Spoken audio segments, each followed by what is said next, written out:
Notre convention collective nationale comporte un certain nombre de primes qui sont attribuées aux salariés en fonction de leur situation. Il existe par exemple la prime de caisse, la prime de contrôle. Lors des négociations sur la classification, l'employeur n'a abordé que les primes issues de l'article 23 de notre convention collective nationale et la prime de résultat. Deux primes sont concernées par cet article. La première concerne les permanences d'accueil physique qui est divisée en deux sous-groupes. La prime physique d'accueil dont le montant est fixé à 6% du coefficient d'entrée. La prime d'itinérance qui est attribuée lorsque l'accueil physique est réalisé hors du site habituel. Son montant est fixé à 15% du coefficient d'entrée. La seconde concerne les permanences téléphoniques ou de visio-guichet dont le montant est fixé à 4% du coefficient d'entrée. L'employeur modifie la référence de calcul de ces primes. Il se fera sur le coefficient d'entrée ou sur le coefficient du palier 2 lorsque les salariés auront atteint ou dépassé ce palier. Tous les salariés déclassés seront automatiquement positionnés à minima sur le palier 2. Ils sont 12 303 actuellement niveau 4 ou 5 à se retrouver positionnés au niveau C. Donc, les agents qui peuvent prétendre aux primes de l'article 23 et qui ont été déclassés verront leurs primes calculées sur le coefficient du palier 2.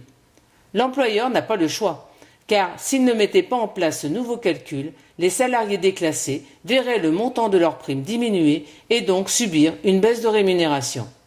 Les agents aujourd'hui niveau 4, repositionnés dans le projet de l'employeur au niveau C, bénéficieront donc de ce nouveau calcul qui se fera sur le coefficient du palier 2, soit sur le coefficient 248 au lieu de 240 actuellement. C'est 8 points de plus.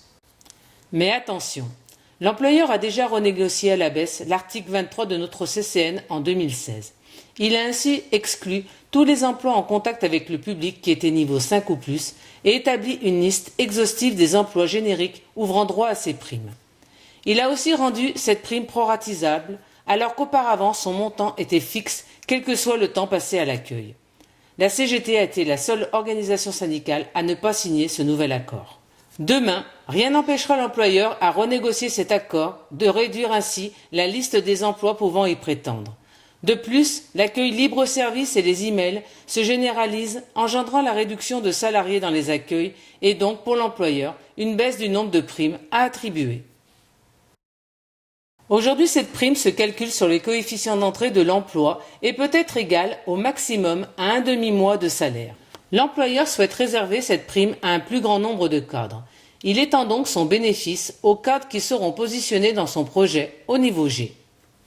Si l'employeur n'élargissait pas les attributaires de la prime de résultat au niveau G, tous les cadres déclassés sur ce niveau ne pourraient plus y prétendre.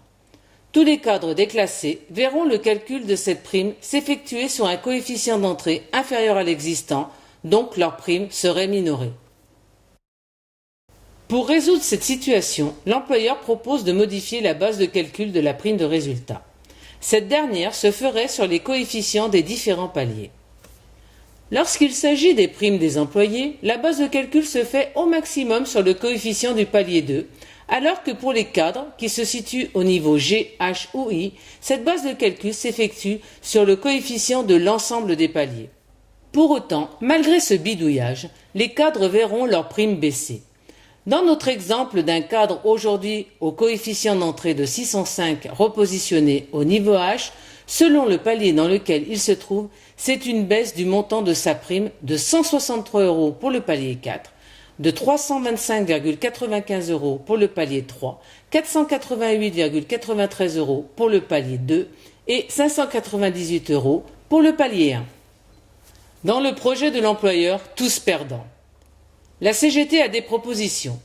Les primes de l'article 23 de notre CCN doivent être attribuées à l'ensemble des salariés en contact avec les différents publics de notre institution, quel que soit leur niveau ou leur emploi, sans proratisation.